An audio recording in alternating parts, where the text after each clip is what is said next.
Why were you so sure those voices weren't coming from you? Well, first, I know I'm not psychotic. I hope your other reason's more convincing. And second, the voice kept calling me Bruce. In my mind, that's not what I call myself.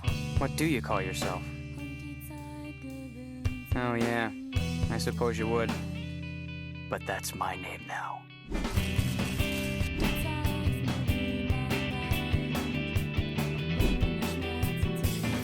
You're pretty strong for some clown who thinks he's Batman. I am Batman.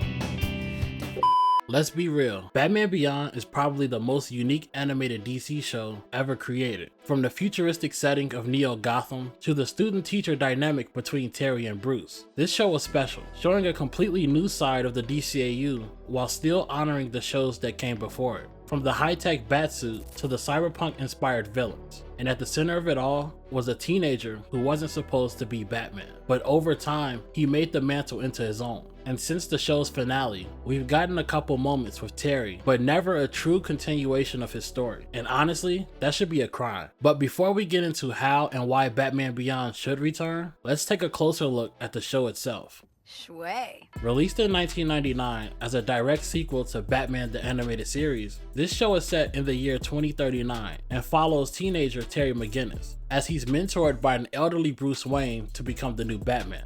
And the city of Neo-Gotham reflects that future, as it's driven by advanced technology and the new generation of villains who use it to their advantage. And with Terry having to take on these threats, it forces him to have to adapt faster. And I think what makes Terry stand out from other legacy heroes is that he's the perfect mix of Batman and Spider-Man, as he has the responsibilities that comes with being Batman, but lives the life of a normal teenager like Peter Parker, trying to balance school, his family, his personal life, and being a hero at the same time. And while he struggles to live a normal life, when he's Batman, he at least has Bruce in his corner, guiding him and teaching him how to be a better Batman. But I think that the best part about Terry as Batman is watching him grow and learn from his mistakes. And trust me, he makes a lot of mistakes, both in and out of the suit. Seeing things like his struggling relationship with Dana or his failed relationship with Melanie made his character feel even more relatable. And watching him take his own approach in fights really helped separate him from Bruce's Batman. And over time, he earned the right to wear the suit. Now, Batman Beyond ran for over 3 seasons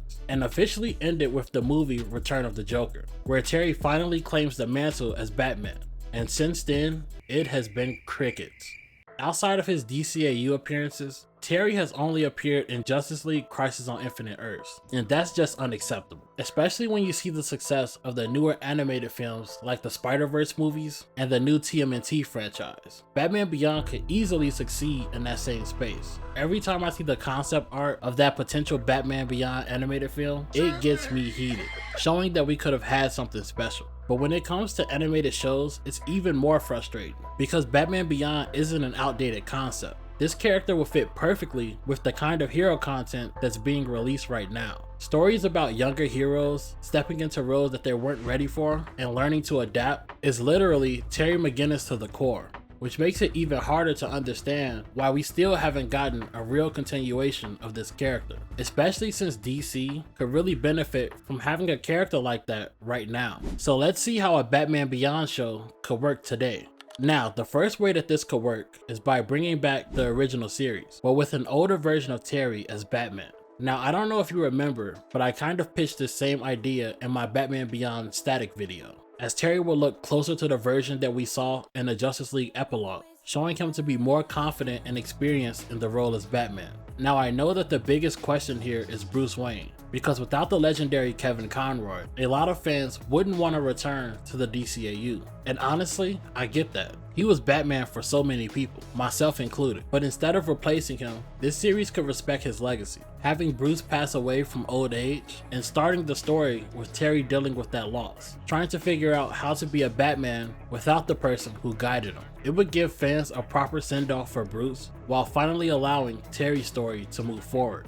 Personally, I really like this idea, and this would allow the show to keep that same animation style while also bringing back some of the voice cast from the original series. But if continuing the original series isn't the way to go, we could go with a full-scale reboot, which would bring in a brand new voice cast and a new art style, allowing the story to be retold but through a more modern lens. still keeping what made Batman Beyond work in the first place. Now, with the reboot, the animation needs to really stand out, because if we're being honest, a lot of recent animated reboots end up with art styles that look horrible compared to the original. Whether it's the simplified designs or a genuine loss of love for the game, this newer art style takes away from the viewing experience. So to avoid that, this series should have an art style similar to Young Justice or Invincible, if it's not similar to our early 2000s look. And with this show being in the future, it needs an art style that could make Neo-Gotham feel alive. Next we have the tone. For this newer show, I think that the tone shouldn't feel like a Saturday morning cartoon.